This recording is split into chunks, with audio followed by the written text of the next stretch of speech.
Today, I've been thinking about the nature of love and what it actually means in the world today.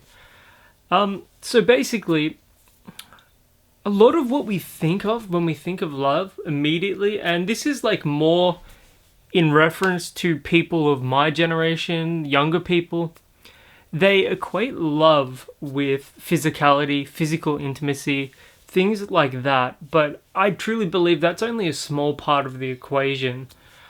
What it is love is complete and utter acceptance. It's the period of time after the honeymoon period wears off. And this is more specifically referring to love in the confines of a relationship as well. So what I mean is that when you're with somebody and you've fallen in love and you're in that early honeymoon period where it's really lust based, it's very physical, very intense. Love, in my opinion, occurs months after that has worn down. And it will happen to everyone. I mean, there may always be intimacy, there may always be passion, and that's beautiful and that's good. But in my mind, at least, real love, like when you get into the nitty gritty deep stuff, love occurs once once the shine has sort of faded and once the luster is a little gone, once there's more of a comfort and a familiarity. That's what I think of when I think of love.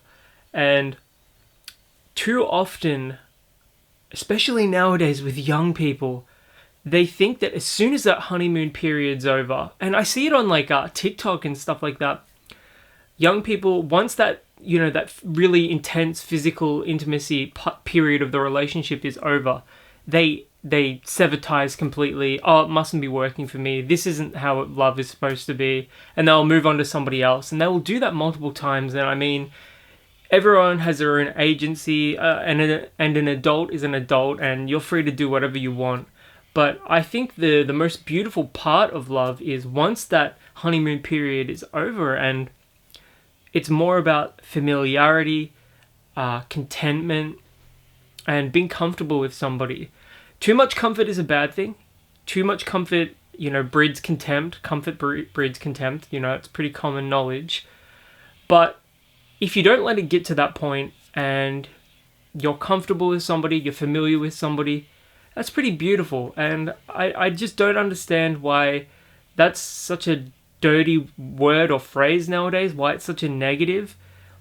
I mean, when I think of love, it is, by definition, that familiarity with somebody, that feeling of being accepted and, true acceptance, somebody that's willing to be their true selves around you, not putting up a mask, not putting on a front.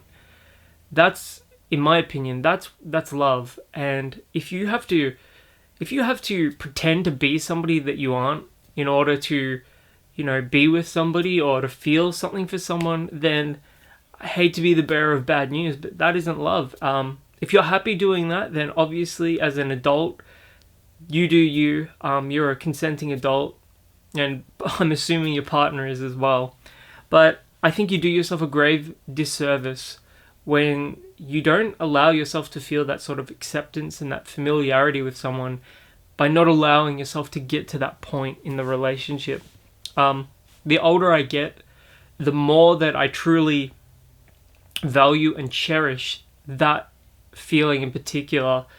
And that's why I feel like hooking up with people, one night stands, shit like that, that sort of fades away once you get a little older. And what you're left with is real connection, real intimacy, and a real relationship.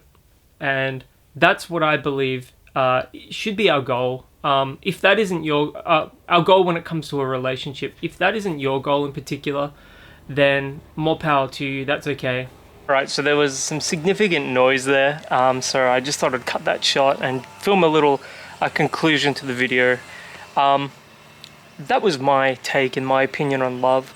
Yours may differ, and it's also completely valid. I just, I feel very strongly about the subject. It's something that we do take for granted in the West in particular. It's something that we just throw around. It's a term we throw around far too easily, and love is powerful, and I think we need to acknowledge that. Anyways, what are your thoughts and feelings on love? I'd love to find that out. See what I did there? Pretty terrible. Anyway, my name is Aussie Marcel, most luscious locks on YouTube, and I'll catch you guys around.